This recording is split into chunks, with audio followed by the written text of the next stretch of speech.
Now, what is the culmination of the Enlightenment project? What is the peak, the pinnacle, the creation that has survived? Declaration of Independence. Yeah, the United States of America. The Declaration of Independence, the Constitution. These were men of the Enlightenment. These were men of reason. Go to the Jefferson Memorial, and you've got that beautiful quote up on the top. And I never memorized this stuff, but it says something like, to everything bring reason before reason, even the existence of God. Reason is the primary. That's Jefferson. That's what this country is about. It's the taking, so Newton took reason and applied it to the physical world and explained science. The founding fathers took the idea of reason and applied it to politics. How do you create a system of politics that protects what? The individual's ability to reason and act on that reason. To pursue his values as a rational animal, right? As a rational being. To pursue the values that enable him to be happy. They even say it. They have a right to pursue happiness. A right here means an action. And speech is an action. Right? So you as an individual, according to the founders, have a right to pursue your values, to think, to discover new ideas, to put them into action, to act on them, to speak them, to draw them. And if they offend somebody, tough.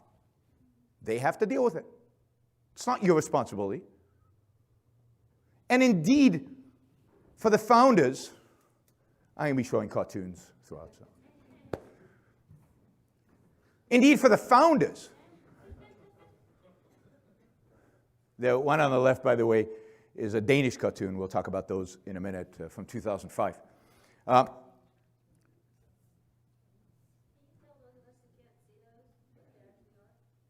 Why, you can't see them? It doesn't really matter. No, it doesn't. I don't know what they are exactly. I've never really studied them. They're cartoons. They offend people, and people died for them. That's what matters. And, the specific nature of what they say. Some of them, you can imagine they could offend some people. Some of them are just benign. They're just there. It doesn't matter one way or the other.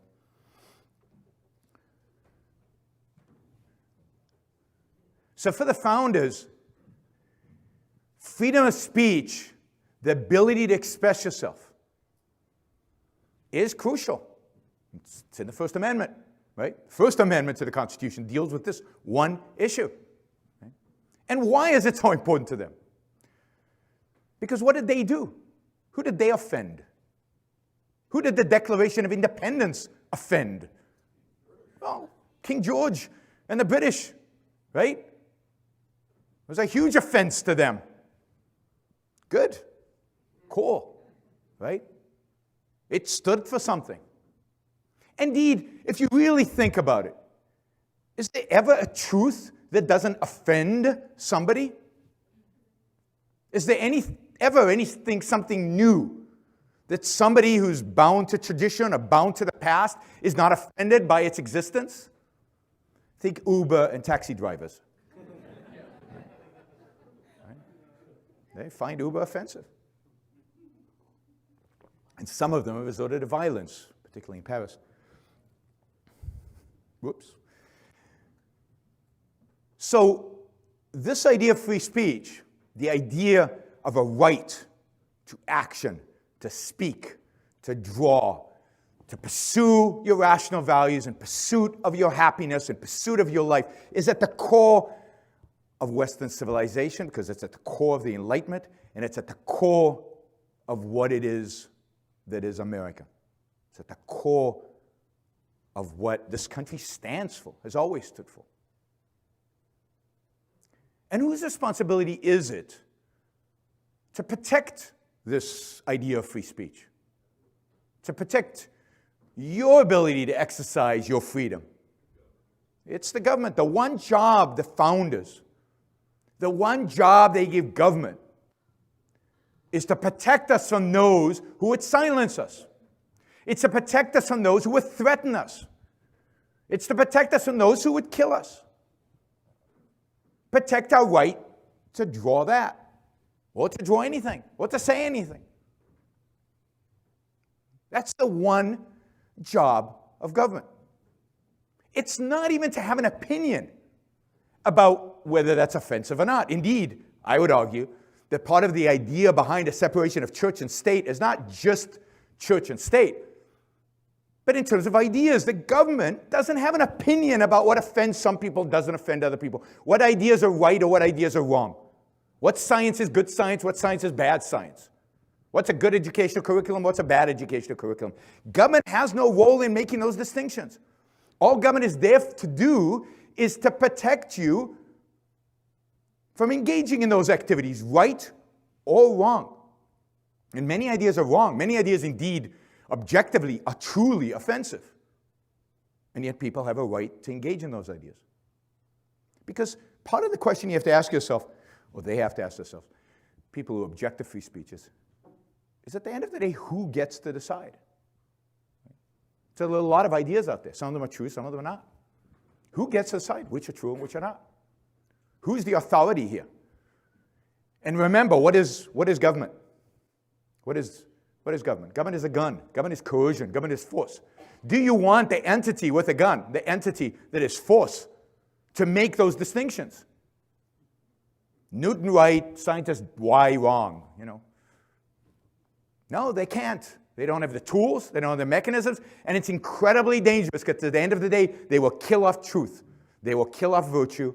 They will kill off new discoveries. They will kill human progress. Human progress dies when you give that assignment to government. And this is, again, what the founders really understood because they'd experienced it. We're just starting to experience religious persecution and silencing of people of speech. But this is part of human history. Until the founding of America, a consistent part of human history. This is how people engage with one another for thousands of years. Right? Didn't like what you say? Not bullet, but, arrow to the head. Right? This is the revolution. This is why this is precious, right? We're still young, history-wide. 200 years, that's nothing. Right? And yet, it's already slipping away because we don't even understand it. We don't understand its source. We don't understand why it's so important. It's so important because reason is so important. It's so important because it's the human mind that's so important. It's because ideas are important. Thinking is important. What is Randism? First of all, I do not call it Randism, and I don't like that name. I call it objectivism. All right. Meaning a philosophy based on objective reality. Now let me explain it as briefly as I can. First, my philosophy is based on the concept that reality exists as an objective absolute. That man's mind, reason, is his means of perceiving it. And that man needs a rational morality.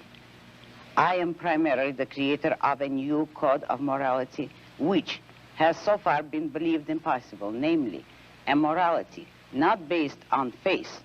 On faith. Not on faith, not on arbitrary whim, not on emotion, not on arbitrary edict, mystical or social, but on reason, a morality which can be proved by means of logic, which can be demonstrated to be true and necessary. How does objectivism differ from the philosophies that many of us have been exposed to in our youths? Philosophies based upon religions, theologians, dogmatists. The very first difference, objectivism tells you that it is not right, it is not proper to man to take anything on faith. Religion is a matter of faith. You accept a religion emotionally or because you were born to it. You have not chosen it rationally. What objectivism will tell you is that reason, man's reason is his basic means of survival. That is the most important faculty which he has, and he has to guide his life and make his choices by means of his rational faculty. He has to make his own choices, but he has to know how to make them. It is immoral for him to act on his emotions. to be guided by the whim of the moment. That objectivism holds as very wrong, very immoral. And morality, in fact, consists of following your reason to the best of your ability. So that rationality is the basic virtue from which all the others proceed. My morality is based on man's life as a standard of value. And since man's mind is his basic means of survival, I hold that if man wants to live on earth and to live as a human being, he has to hold reason as an absolute, by which I mean that he has to hold reason as his only guide to action, and that he must live by the independent judgment of his own mind, that his highest moral purpose is the achievement of his own happiness, and that he must not force other people, nor accept their right to force him, that each man must live as an end in himself and follow his own rational self-interest. Tell me this.